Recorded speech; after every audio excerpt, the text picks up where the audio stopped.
My wife tried to win our children love to herself alone. Then I did something she could never had imagined. When my wife whispered to our children, "You only need me, not your father," I stood there, silent in the doorway. She didn't know I had heard everything. By Christmas, she thought she had turned them against me completely.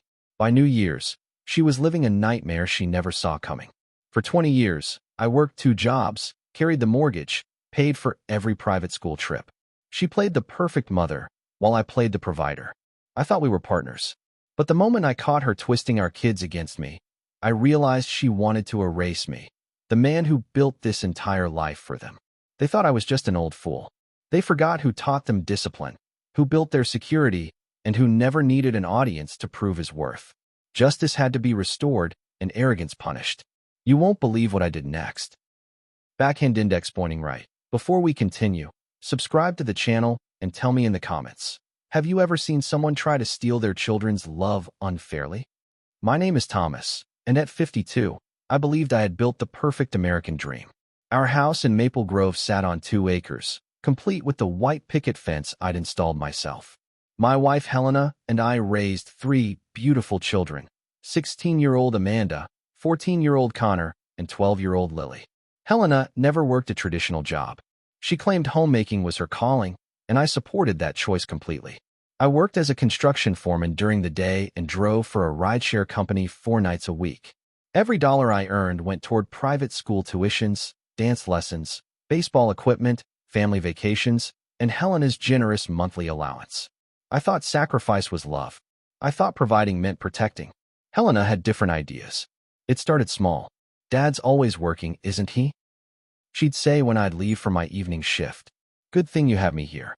When I'd return home exhausted, she'd already tucked the kids in, claiming, "They were asking for you, but I told them you were too busy." The comments grew sharper. During family dinners, she'd interrupt my stories about work with, "The kids don't want to hear about construction drama." When I'd suggest weekend activities, she'd counter with, "We already made plans. You should have asked earlier." By last summer, I noticed the distance. Amanda barely spoke to me. Connor would leave the room when I entered. Lily, my youngest, still hugged me, but even she seemed cautious around me. "They're just growing up," Helena would say when I expressed concern. "Teenagers prefer their mothers." It's natural. I believed her. I trusted the woman I'd loved for 22 years.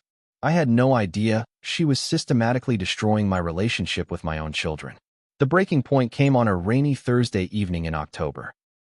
I'd returned home early from my rideshare shift because of weather. The house seemed quiet, so I headed toward the kitchen for a late dinner. That's when I heard Helena's voice coming from the living room. "Listen carefully," she was telling our 3 children. "Your father provides money, but I provide love. When you need comfort, you come to me. When you have problems, you tell me first." He's getting older, and honestly, he's becoming more difficult to deal with. I froze in the hallway, unable to believe what I was hearing. "But Mom," Lily's small voice protested, "Dad helped me with my science project last week." "That was nice of him," Helena replied smoothly. "But you could have done it just fine with me. You only need me, not your father. I'm the one who's always been there. He's just background noise." My heart shattered. 20 years of sacrifice, reduced to background noise. "Don't tell him we talked about this," Helena continued. "It would hurt his feelings, and we don't want that. Just remember, when it comes to important things, I'm your parent. He's just the guy who pays the bills." That night, I lay awake staring at the ceiling while Helena slept peacefully beside me. She had no idea I'd heard everything, but I had heard it all. And for the first time in our marriage, I started planning my next move very carefully. The next morning, I watched Helena interact with our children with new eyes. Every gesture, every comment, every shared glance suddenly made sense. She wasn't just being a devoted mother. She was building an alliance against me in my own home. "Dad, can you drive me to soccer practice?" Connor asked during breakfast. Before I could answer, Helena jumped in. "Honey, I'll take you. Dad has that work thing, remember?" I didn't have any work thing. She was lying in front of me, and our son accepted it without question. That afternoon, I did something I never thought I'd do. I installed a small recording device in our living room. As a construction foreman, I knew about workplace surveillance, but using it in my own home felt wrong. However, I needed proof of what was happening. The first recording broke my heart all over again. Helena was coaching Amanda about her college applications. When you write your essays about family influence, Helena said, focus on me. Your father's contributions are financial, not emotional. The admissions committee wants to hear about the parent who shaped your character. Should I mention how hard Dad works? Amanda asked. You can mention it briefly, Helena replied. But don't make him the hero of your story. I'm the one who raised you day by day. He just happened to be around. 3 days of recordings revealed the full scope of her manipulation. She wasn't just favoring herself. She was actively erasing me from our family narrative. During a conversation with Connor about his girlfriend troubles, Helena said, never ask your father about relationships. Men his age don't understand modern love. He'll just give you outdated advice that will make things worse. When Lily mentioned wanting to learn guitar, Helena responded, we'll figure it out together. Your father thinks music is a waste of money. He doesn't understand creative expression like we do. Every statement was designed to position her as the understanding parent and me as the obstacle. She was rewriting our family history in real time. The most damaging recording came on day 4. Helena was talking to her sister Patricia on the phone, and she thought the children were outside. The plan is working perfectly, Helena said. By the time Thomas realizes what's happening, the kids will be completely loyal to me. If we ever divorce, they'll choose to live with me without question. He can keep paying the bills from his apartment. My blood ran cold. This wasn't just emotional manipulation.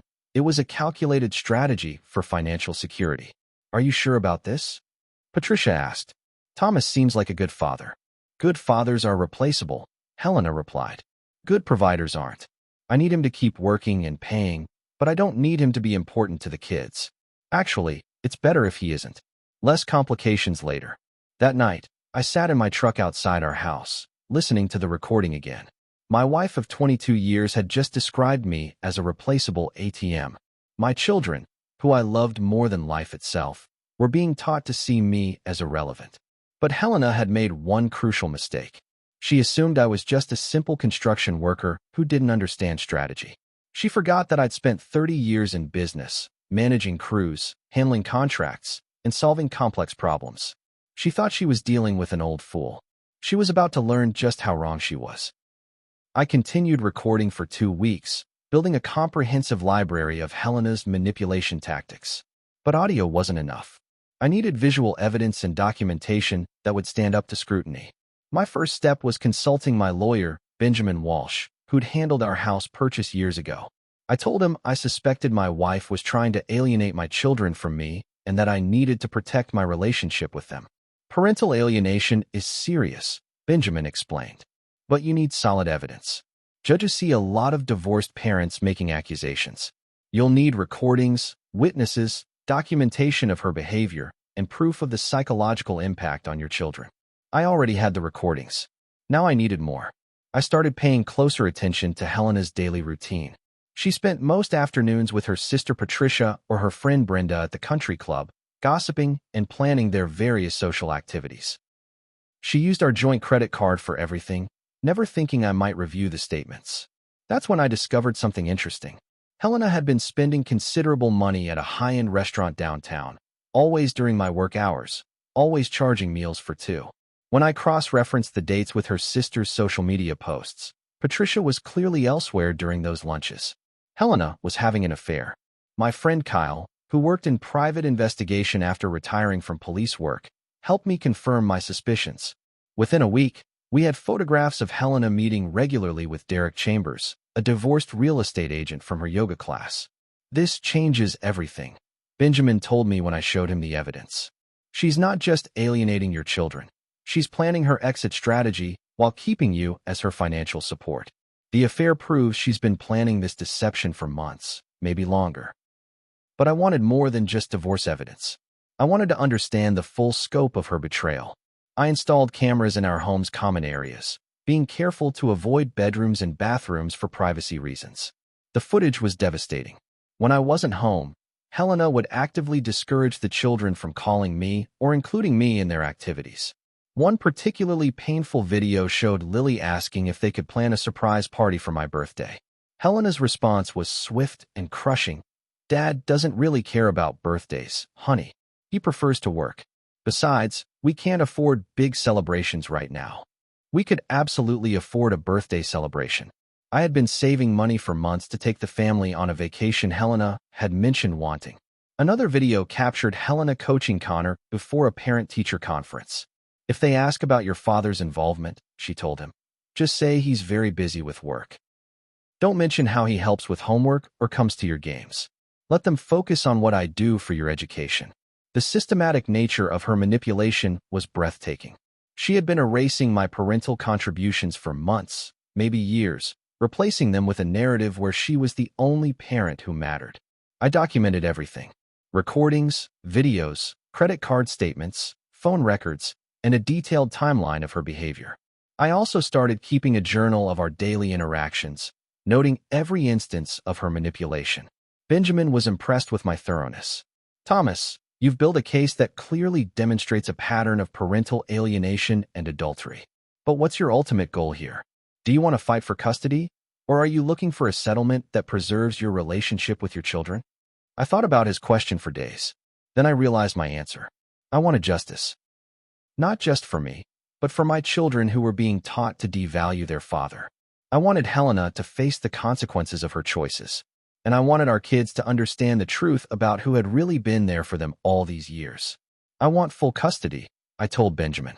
And I want Helena to understand that she can't steal my children's love and expect to keep my financial support too. Benjamin smiled. Then we need to move to the next phase. But Thomas, what I'm about to suggest will require perfect timing and complete commitment. Are you ready for that? I looked at him steadily. I've been ready for months. What they don't know is that they're not just dealing with a construction worker. They're dealing with someone who learned a long time ago that the best plans require patience, precision, and perfect execution. What Helena and Derek didn't know was that I had been building more than just houses for 30 years. I had been building relationships, reputation, and resources that would make their little scheme crumble like a house of cards. My first strategic move was seemingly innocent. I started arriving home earlier from my evening rideshare shifts, claiming business was slow due to weather. Helena didn't question it. She was too busy coordinating her secret meetings with Derek. But I wasn't coming home early because of weather. I was coming home early to observe. During these earlier evenings, I noticed something Helena had hidden from me for months. Our children were struggling emotionally. Amanda had developed anxiety attacks that she was hiding from me, but sharing with her mother. Connor had been getting into fights at school, incidents Helena had managed to keep secret by handling the principal's calls herself. Lily had started having nightmares and was asking to sleep in Helena's room instead of her own. My children were showing classic signs of psychological distress, and Helena was using their confusion to strengthen their dependence on her. That's when I realized the true scope of her cruelty. She wasn't just alienating them from me. She was emotionally destabilizing them to make them cling to her as their only source of security.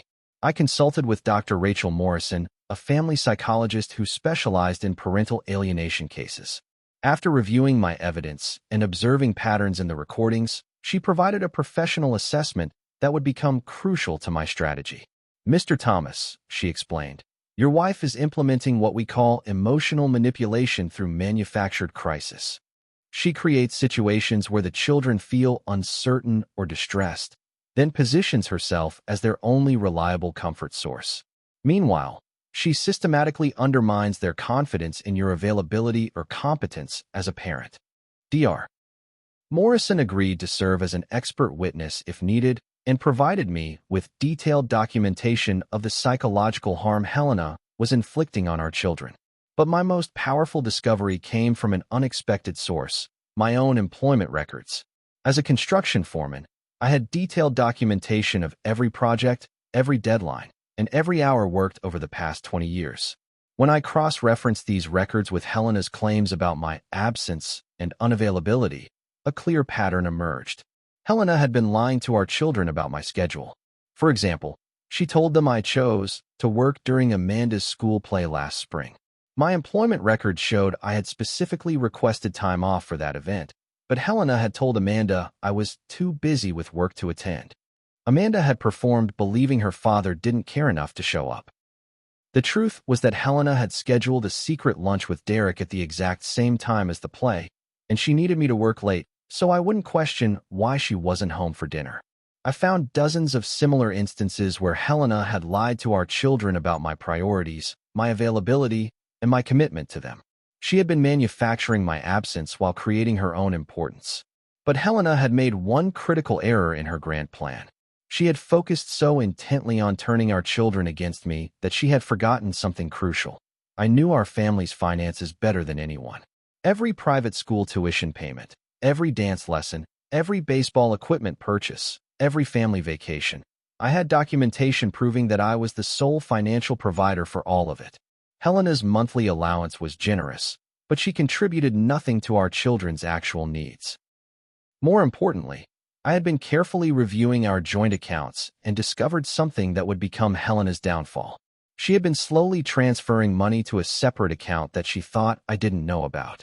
Small amounts, carefully spaced out, designed to build her escape fund without raising suspicion.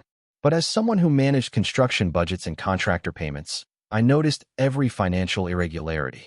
Helena had stolen over $30,000 from our family account over the past 18 months, money that was supposed to fund our children's college savings. She wasn't just stealing my children's love. She was stealing their future. That night, I called Benjamin with an update on my evidence gathering. His response was immediate and decisive.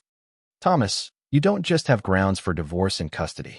You have grounds for criminal charges if you want to pursue them. Financial theft, emotional abuse of minors, and systematic fraud. This isn't just a family dispute anymore. This is criminal behavior. I considered his words carefully. Then I made my decision. I want to move forward with the full legal strategy, I told him. But I want to handle this my way, on my timeline. Helena thinks she's been clever, but she's about to learn what real strategy looks like. Benjamin was quiet for a moment. Then he said, "What did you have in mind?"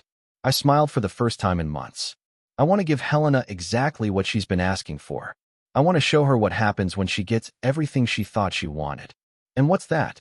She wanted to be the only parent our children needed. She wanted to eliminate my influence in their lives. She wanted to keep my money while building her new life with Derek. I paused, letting the plan crystallize in my mind. I'm going to give her the chance to do all of that, without my financial support. The midpoint of this story wasn't just about gathering evidence. It was about realizing that Helena had been playing checkers while I was learning to play chess. She thought manipulation was power. She was about to learn that truth was the only power that mattered. The first week of December, I implemented what I called the truth test. I wanted to see how deeply Helena's manipulation had affected our children and give them a chance to show their real feelings without her influence. I planned individual activities with each child, scheduling them during times when Helena would be occupied with her secret meetings with Derek. My first opportunity came when Amanda mentioned she was stressed about college application essays. Instead of my usual offer to help, which Helena always intercepted, I approached her directly. "Amanda, I know Mom's been helping with your applications, but I'd like to read your essays if you're comfortable sharing them. I might have a different perspective that could help." She looked surprised but agreed. What I read broke my heart and filled me with rage. Her main essay was titled "The Parent Who Shaped Me." It was entirely about Helena, describing her as a single mother who sacrificed everything for her children while managing an absent, work-obsessed father. Amanda wrote about Helena's strength in handling everything alone and her protection of the family from unnecessary stress. The essay painted me as a distant provider who meant well but didn't understand the daily challenges of raising children. None of it was true, and Amanda had been coached to write it. "Amanda," I said gently, "I want to ask you something, and I need you to be completely honest. Do you remember who taught you to ride your bike?" She looked confused. "Mom did." "Do you remember the specific day?" Her confusion deepened. "Not really. I just remember Mom being there." I pulled out my phone and showed her a video I'd taken 5 years earlier. There was 8-year-old Amanda, wobbling on her pink bicycle, with me running beside her holding the seat steady. Helena was visible in the background, talking on her phone and paying no attention to the bike riding lesson. "Dad, Amanda stared at the video, her face changing as the memory clicked back into place. "It's okay, sweetheart. Memory can be tricky, especially when someone keeps telling us a different version of events." I showed her more photos and videos from over the years. Me at her school plays. Me coaching her little league team. Me helping with science fair projects. I don't understand, she whispered. Mom always said you were too busy for this stuff. Your mother has been telling you a lot of things that aren't quite accurate, I said carefully. I want you to think about something. If I was really too busy to care about you, would I have all these photos and videos? Would I remember teaching you to parallel park just last month? Amanda's eyes filled with tears. Why would Mom lie about that? I think she wanted to be the most important person in your life, I said. But the truth is, you've always had two parents who love you. You don't have to choose between us. My conversation with Connor was even more revealing. When I asked him about his recent school fights, he admitted that Helena had told him not to mention them to me. She said you'd be disappointed in me and might punish me by taking away my car privileges, Connor explained. Son, when have I ever punished you without talking to you first about what happened and why? He thought about it. Never, actually. You always ask questions first.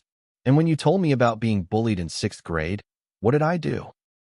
You taught me how to stand up for myself, but you also talked to the principal to make sure the situation was handled properly. His face showed the dawning realization. And you never told me I was disappointing you. That's right. So why do you think Mom told you I'd react differently this time? Connor's anger was visible. Because she wanted me to handle it with her instead of you. My conversation with Lily was the most heartbreaking. When I asked her about her nightmares, she revealed that Helena had been telling her that big changes were coming to our family, but she shouldn't worry because Mom will always take care of you. What kind of big changes, sweetheart? Mom said you might not live here anymore, but it would be okay because we'd still see you sometimes, like on weekends. My jaw tightened. Helena had been preparing our youngest child for divorce without even telling me she wanted one. That night, after the children were in bed, I confronted Helena directly for the first time. We need to talk, I said, walking into our bedroom where she was reading. About what? She asked, not looking up from her book. About Derek. About the money you've been moving to your private account. About the lies you've been telling our children about me. Helena's book dropped to her lap.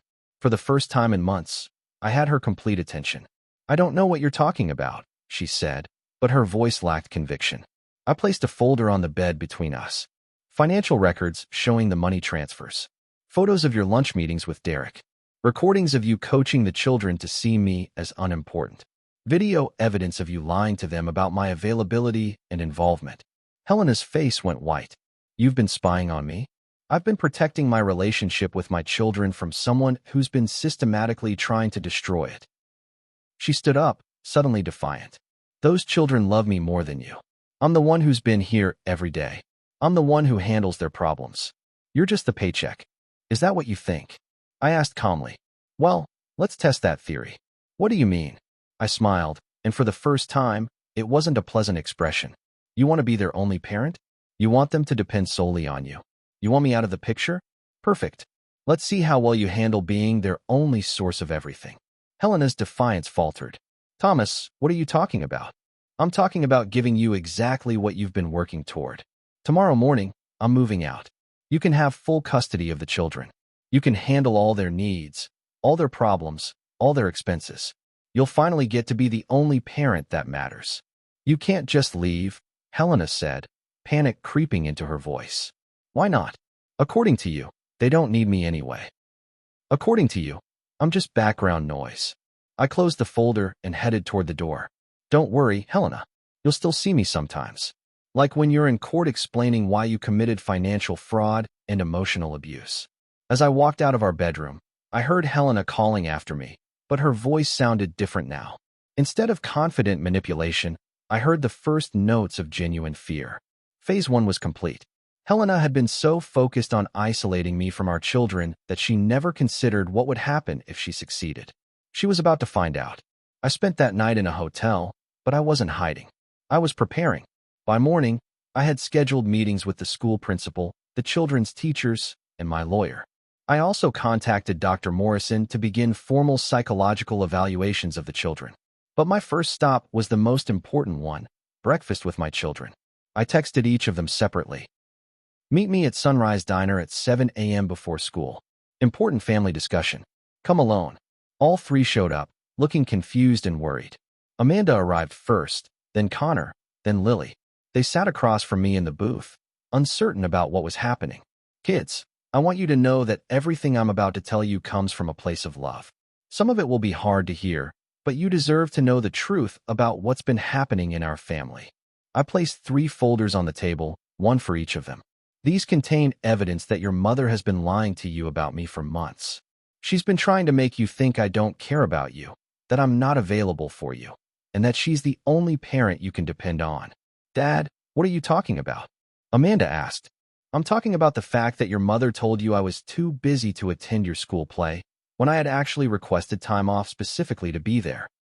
I'm talking about her telling Connor that I would be disappointed in him for having problems at school, when she knows I've never reacted that way.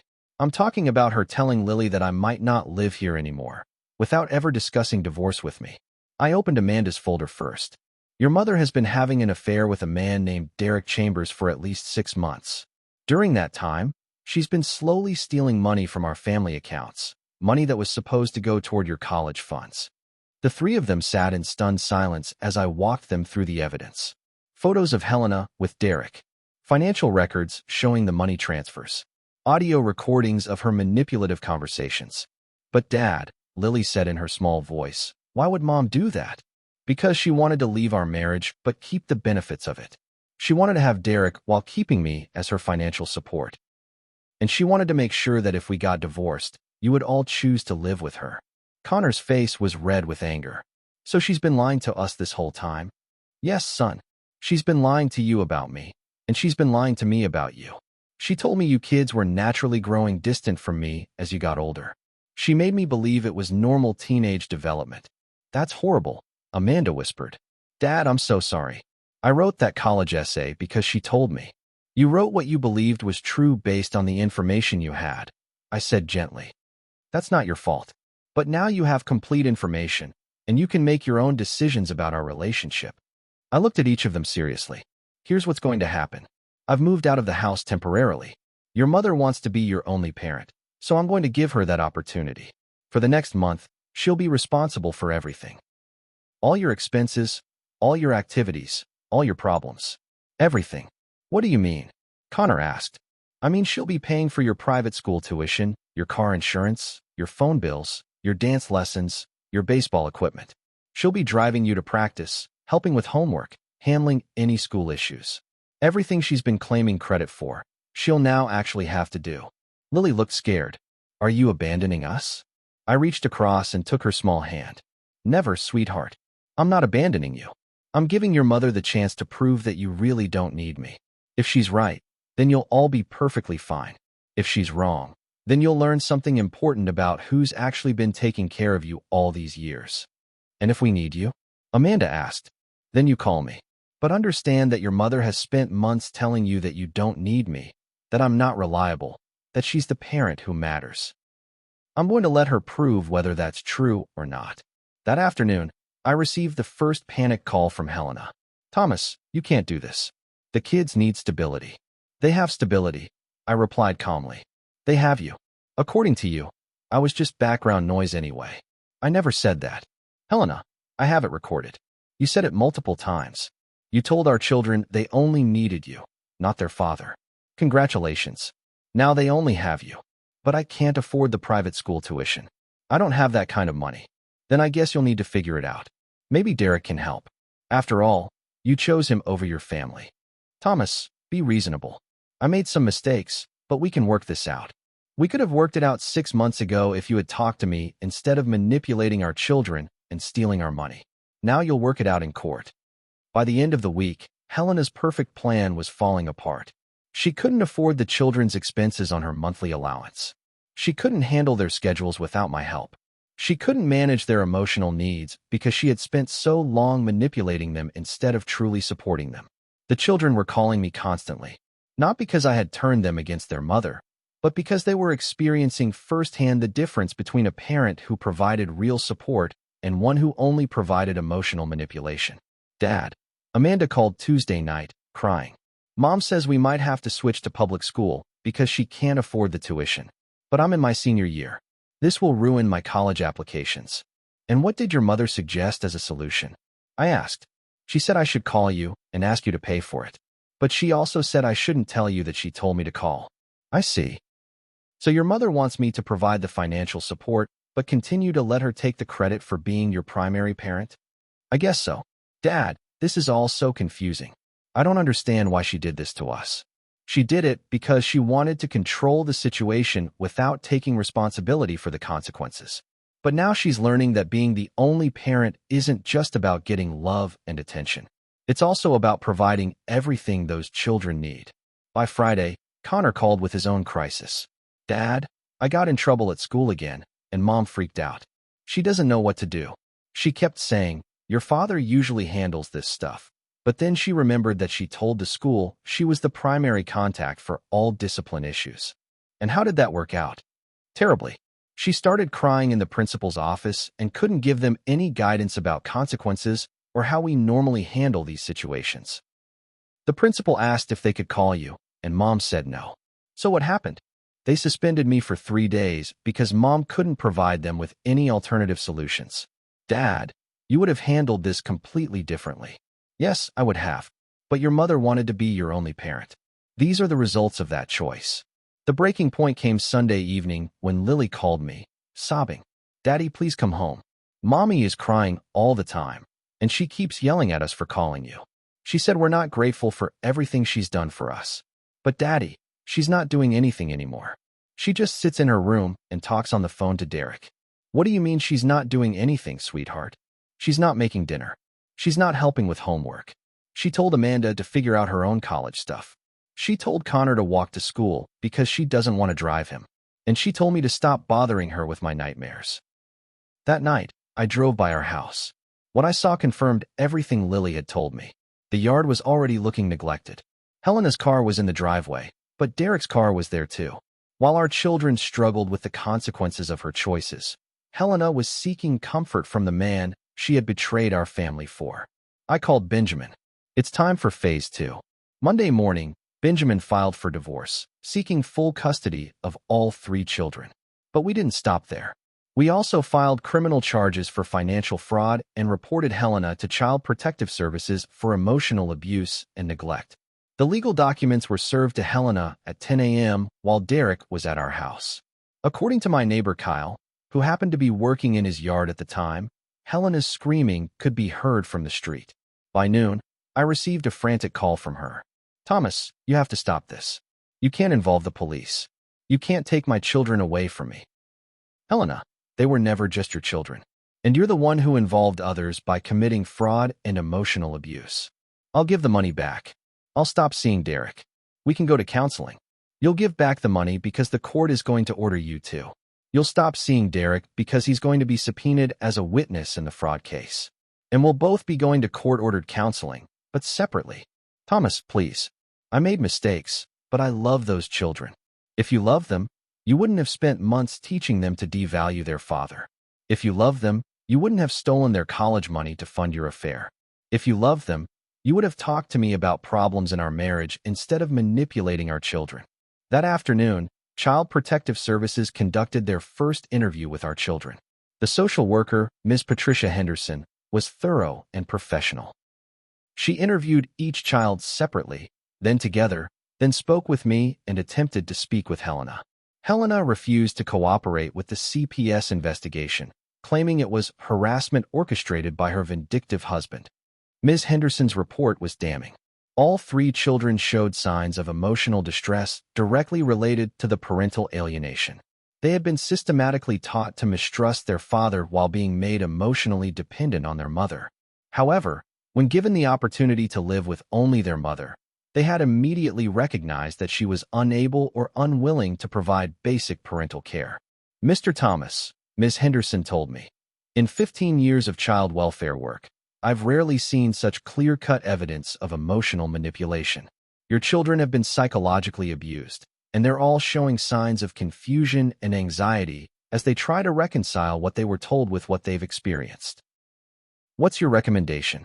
Full custody to you, with supervised visitation for their mother until she completes court-ordered counseling and demonstrates that she can interact with the children without engaging in manipulation or alienation behaviors. But the legal consequences were just the beginning. Derek, faced with being subpoenaed in a criminal fraud case, immediately ended his relationship with Helena. According to Patricia, Helena's sister, who called me in a panic, Derek told Helena that he wasn't looking for this kind of drama and that the father's revenge, when love became war, continuation. He didn't sign up for a relationship with this much baggage. Helena was now truly alone. Her lover had abandoned her. Her children were living with me. Her friends at the country club were avoiding her after word spread about the criminal charges. Even her sister Patricia was keeping her distance, afraid of being dragged into the legal mess. But the financial consequences were just beginning. During our marriage, I had been the sole name on most of our major assets. The house, the cars, the investment accounts, all legally mine since I had been the only income earner. Helena's name was on our joint checking account and credit cards, but those accounts were now frozen pending the fraud investigation. Helena had no credit history of her own. She had no employment history. She had no savings beyond the stolen money, which she now had to return. For 22 years, she had lived as my dependent, and now she was discovering what independence actually cost. She's living in a one-bedroom apartment across town. Patricia told me when she called to apologize for her sister's behavior. She's working at a retail store for minimum wage. She keeps saying this is all temporary, that you'll come to your senses and take her back. And what did you tell her? I told her that when you burn down someone's trust, you can't be surprised when they won't let you back in their house. Meanwhile, our children were thriving. Without Helena's constant manipulation and emotional chaos, they were rediscovering their confidence and independence. Amanda rewrote her college essay, this time telling the true story of having two parents who supported her in different but equally important ways. She got accepted to her first-choice university with a scholarship I had researched and helped her apply for. Connor's behavior problems disappeared almost immediately. Without Helena creating drama and positioning herself as his only emotional support, he was able to handle normal teenage stress in healthy ways. Lily's nightmares stopped within 2 weeks of moving in with me full-time. She told Dr. Morrison that she felt safe and calm for the first time in months. But Helena wasn't finished trying to manipulate the situation. 3 months after I'd moved out, Helena requested a meeting through Benjamin. She wanted to discuss reconciliation and what's best for the children. I agreed to meet her at Benjamin's office with him present.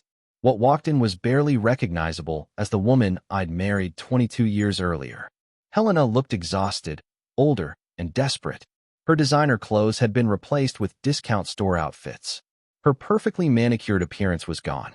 Most telling of all, her confident manipulation had been replaced with obvious panic. "Thomas, I've learned my lesson," she began. "I made terrible mistakes, but we can fix this. The children need both their parents." "The children have both their parents," I replied calmly. "They have me providing daily care, emotional support, and financial stability. They have you for supervised visits twice a week. That's not enough. I'm their mother. You're their biological mother. But for months, you actively worked to damage their relationship with their father. You stole money from their college funds. You emotionally abused them by creating instability and teaching them to mistrust me. Being a biological parent doesn't give you the right to harm children." Helena's facade cracked. "I never meant to hurt them. I just wanted them to love me more." "Helena, love isn't a competition. Our children had enough love for both of us. You created the competition because you wanted control, not love." "What do you want from me?" she asked, and for the first time, I heard genuine desperation in her voice. I looked at her steadily. "I want you to understand something that you've never understood. Being a parent isn't about being loved more than the other parent. It's not about being chosen or preferred. It's about putting your children's well-being above your own ego. I can do that now. I've learned. Have you? Because when the children lived with only you for that week, what did you do? Did you step up and provide what they needed? Or did you fall apart and neglect them while seeking comfort from Derek?" Helena's face flushed red. She had no answer because we both knew the truth. Benjamin cleared his throat. "Helena, the court has been very clear about the conditions for expanded visitation. You need to complete the parenting classes, the psychological counseling, and demonstrate consistent responsible behavior for 6 months. There are no shortcuts. 6 months. Helena's voice was shrill. "Thomas, you can't keep my children from me for 6 months. I'm not keeping them from you. The court determined that you need professional help to learn how to interact with them without causing psychological harm. I'm following the court's orders. This is ridiculous. I'm their mother. I love them. Helena, I said quietly, if you love them, then you'll do whatever it takes to become the kind of mother they deserve. If you're only interested in winning or being right, then you're still the same person who created this mess. She stared at me for a long moment. Then she asked the question I'd been waiting for. What if I do everything the court requires? What if I complete all the classes and counseling? Will you consider reconciliation? I shook my head. Helena, our marriage ended the day you decided to teach our children that they didn't need their father. There's no coming back from that betrayal. So this was all about revenge? This was about protecting my children from further emotional abuse and teaching them that actions have consequences. You spent months trying to erase me from their lives. I simply gave you the opportunity to succeed. Helena's eyes filled with tears, but they weren't tears of sadness. They were tears of frustration and rage. You destroyed my life, she said. No, Helena, you destroyed your life. I just refused to let you destroy theirs too. That meeting was 6 months ago. Helena completed her court-ordered programs and now has unsupervised visits with the children every other weekend. She's also required to pay child support, a small amount given her minimum wage income. But the court wanted to establish the principle that both parents have financial responsibilities. The children visit her apartment and seem to enjoy spending time with her, but the dynamic has completely changed. She can no longer manipulate or alienate them because they now recognize those behaviors. More importantly, they understand that they have a father who fought for his relationship with them when it would have been easier to walk away. Amanda is thriving in college and calls me every week to talk about her classes, her job, and her plans for the future. She also calls Helena, but their relationship is more balanced now. Amanda isn't being coached to see me as unimportant or Helena as her only source of guidance. Connor is excelling in his final year of high school. His grades improved dramatically once the emotional chaos at home ended. He's been accepted to several colleges and is excited about studying engineering. He tells people proudly that his father taught him the value of hard work and problem solving. Lily is back to being the happy, confident child she was before Helena's manipulation campaign began. She enjoys her time with both parents, but doesn't feel torn between us anymore. She's not being told that loving her father means being disloyal to her mother. As for me, I've learned something important about myself. For years, I thought being a good father meant avoiding conflict and keeping the peace. I thought love meant sacrifice without boundaries. I was wrong. Sometimes love means fighting for what's right, even when it's difficult. Sometimes protecting your children means being willing to be seen as the bad guy. Sometimes being a good parent means refusing to accept manipulation and emotional abuse, even from the other parent. I still work construction during the day, but I stopped driving for the rideshare company. Instead, I spend my evenings helping with homework, attending school events, and actually being present for the family moments Helena used to tell me I was too busy to enjoy. The house is quieter now without Helena's dramatic emotional manipulation, but it's also more peaceful. We have family dinners where no one is being coached about what to say or think. We have conversations where the children can express their feelings honestly without fear of being disloyal to either parent. Helena and I will never be friends, but we've learned to co-parent without the toxicity that characterized the final months of our marriage. She seems to understand now that turning children against their other parent ultimately hurts the children more than anyone else. The most important lesson from this experience isn't about revenge or justice, though both were satisfying. The most important lesson is that children need parents who put their well-being above personal ego and romantic drama. Helena spent months teaching our children that love was scarce, and they had to choose sides. I spent months proving to them that real love doesn't require choosing. They can love both their parents without betraying either one. Our family looks different now, but it's healthier. The children have learned that manipulation and emotional abuse are not normal family dynamics. They've learned that good relationships are built on honesty, respect, and genuine care for each other's well-being. They've also learned that their father isn't background noise. I'm the steady presence who shows up consistently, provides for their needs, and fights for their right to be loved without conditions or manipulation. If this story got you thinking, go ahead and hit that like button. Don't forget to subscribe for more real stories that hit deep, and tap the bell so you don't miss what's coming next. And hey, if you know someone who needs to hear this one, share it with them. Thanks for watching.